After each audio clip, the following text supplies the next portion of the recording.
Hello and welcome to What Does Click Mean? My name is w.22 and this is me taking a look at Kerbal Space Program. Now this is a game that I played a little while back.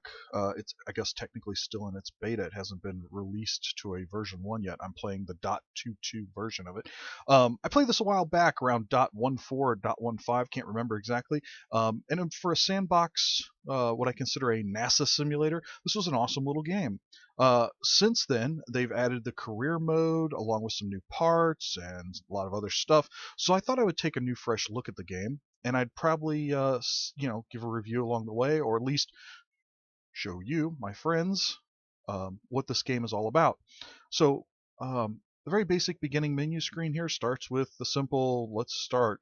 There are links to settings along with the KSP community, which I believe is the forum site, the spaceport, which is Squad, which is the company that makes this game's website, I believe, for the game. Credits to Squad, who did all the work, and quit if I want to go home. So let's start with a new game. And it looks like we've got resume saved, start new game, training, scenarios, and back. Now, I was reading a little bit in the update on the forums. I guess training is like a little program for showing you how to play the game. Scenarios are some pre-made scenarios where you try to solve the problems or solve where they go. And start new should allow me to choose, yeah, here we go, choose between either a sandbox game or a career game. Now, sandbox is what we had originally when I was playing before. Everything was just a big sandbox. They gave you all the pieces and parts and allowed you to just build whatever you want and fly whatever kind of missions you designed or did yourself. Choose myself a nice mission flag here. What do we got? Squad logo, spheres. Oh, I like that. It's orange and it's got a command pod on it. So that'll be my space program's flag. So I'm going to play career mode because in career mode you have to manage all aspects of your space program, as it says right here in the description. I believe this is the mode where they're going to limit the amount of parts you get, and you're going to have to purchase or buy or do something to get access to new parts, research them. I'm not sure. I didn't read too much about what the changes were or what they were, because I kind of am one of those jump in and I'll figure it out kind of guys, if you haven't figured that out by now. So I'm going to just jump in here. Let me throw my name in so everybody knows who I am and what I'm playing. And I'll remember what I was doing, W21. Let's go ahead and get started here. Okay. So it looks like this has changed quite a bit. I can see we've got the rocket launch pad up here in the top right. Yeah, it says launch pad. This is the tracking station, so this is kind of like mission control here. The big building in the center is still the vehicle assembly building. This is where we'll build our rockets, and we'll launch them off the launch pad over here. Little building in the back doesn't show up as anything. Maybe that's something in the future. This looks like it's the space plane hangar over here in the top left, and we've got the runway for the space planes right here. I never really got much into the airplanes, mostly because to me, having played flight simulators and other airplane flying kind of games, the flying aero flying in this, I don't know if it was real world physics, it just didn't feel like that, but the control systems just seem so difficult. I'll leave it at that. What do we got down here? Astronaut complex. Oh, good. So we must have a way of managing our astronauts now. Before it was just randomly stuck somebody in a rocket and shot them to the moon. And oh, the big one down here in the bottom is research and development. That's cool. So this is, I'm going to start here with research and development. Oh, here we go. So this is a typical, I guess, progressive research technology kind of tree, I'm guessing. Similar to things like civilization, something like that. So I'm guessing we'll learn one thing and it progresses to the next thing. So the green item here says technology we started out with, and it looks like they've given me some parts. So I've got a command pod Mark 1, which has been my basic control module.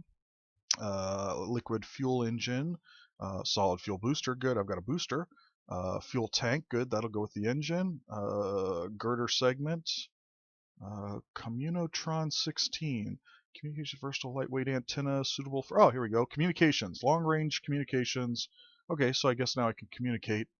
And there's a blank thing here, but it says Mark 16 parachute. Well, that makes sense. I want to be able to recover my guys. So start with, so it looks like I've got some basic parts here, enough to build a simple rocket to go up and come right back down. And I guess talk to somebody along the way. So what do we got here? The gray box says basic rocketry. How hard can rocket science be anyway? Available parts. Okay, so it says 1600C. I guess that's the cost to buy these. So 1600C for a new fuel tank, another fuel tank, Some kind of mystery goo containment unit. The unit was something one of our engineers came up with while dumpster diving. Okay, found lying by the side of the road. I'll leave that till later.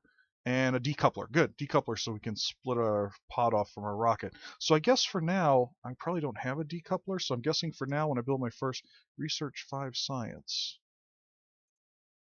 Not enough science to... Oh, okay, I guess I have to unlock the node by collecting some science points. So let's see what we got here. Let's jump back out of this. Alright, so let's go over here to the vehicle assembly bay and we'll put together our first simple rocket. So this looks very similar to what I saw before. It looks like over the left here we've got all our parts and the different tabs to show what's on the parts. So for command and control, we've got just the command pod Mark 1. So let's go ahead and start with that. There we go. Nice command pod Mark 1 right here in the center. And we've got, let's see what we got for propulsion. All right, so we've got our fuel tank, a booster, and an engine. For control, we've got nothing. For structural, we've got our girders. I'm not really too sure. That's not going to be useful, in my opinion, to put a girder on at this point. That's just dead weight. Aerodynamics, utility, that's our parachute. Obviously, we'll need a parachute to recover the pod, so our astronaut comes back safe and sound and doesn't slam back into Kerbal. Let's see, that was utility. Science. So, science gives us our commutatron. Let's go ahead and stick that on there so we can at least talk to the station base. We'll just stick that right there on the back. There we go. So now we got communications, we've got a parachute, and we've got a pod. So we got the basic little spacecraft here, but with no propulsion. So let's throw some propulsion on there. So I can put a fuel tank and an engine on. So this is going to be basically a little rocket that goes up and comes right back down, all in one piece. Simple enough. I am kind of curious though. Stats wise, so I look over here at the FLT 200 fuel tank, and I'm kind of wondering if instead of using a fuel tank and an engine and having to worry about such things as throttling up and engine control, maybe I'll just go real dumb on this first flight. I'll just stick a rocket booster underneath there. So rocket boosters are basically a one-shot light them and fire them, and they burn until they have no more fuel left in them at all, which is good. That means all I have to worry about is just steering. I don't have to worry about throttling or anything else. I just basically let it go. And when it runs out, we'll let it fall back to Earth and save our guy, because I don't have a separator, so I can't separate this from the pod and just bring the pod down. We'll try and angle out over the ocean. If I remember correctly, the space center here should be right next to an ocean, so we'll angle out over the ocean a little bit and we'll try and do a water landing. So along with building my rocket, let's do a couple things here. Let's go ahead and give it a name so we know what it is. I always like to go through series with my rockets. I'll start with an A letter, and I like to use animals usually, so let's just make this guy Aardvark 1. And as we expand on him, we'll either move him up to a new stage or we'll expand the numbers, as everybody knows how you do that stuff. And let's go over here and we'll click save, and I think we're ready for, staging. Forgot about that. Most important part, bottom right here is where we set up everything. So we're not going to want our booster and parachute to open at the same time, so we're going to move our booster down here to another segment. So the first thing we'll do is our booster, then our parachute, and I have no idea what that is. It looks like the capsule.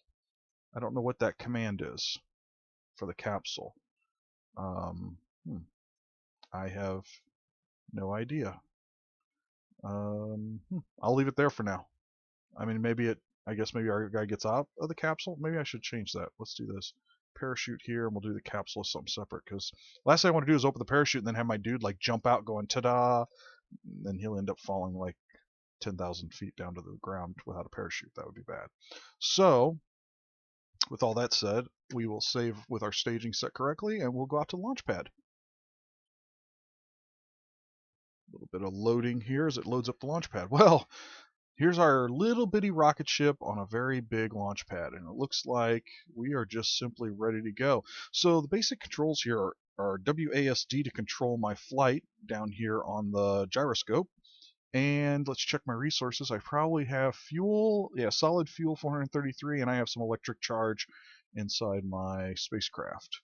And if I right click on the booster, I have activate engine, which I can do with a space bar when I stage it anyway. Fuel thrust, impulse, nominal, solid fuel, all good.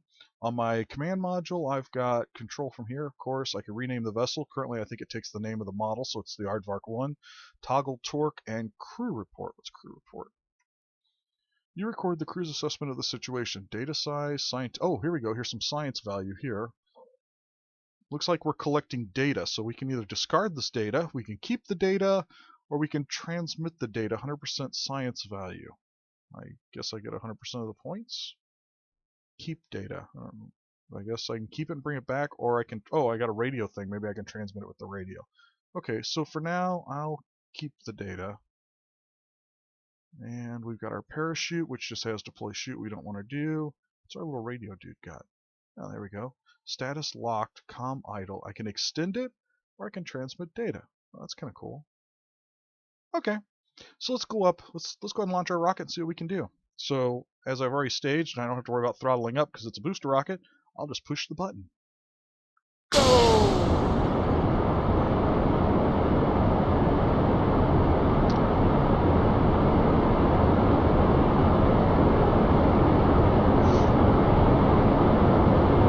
Wow, look at that burn fuel. Just like a solid fuel rocket, it burns through its fuel pretty quick, and it looks like we're getting an overheat warning.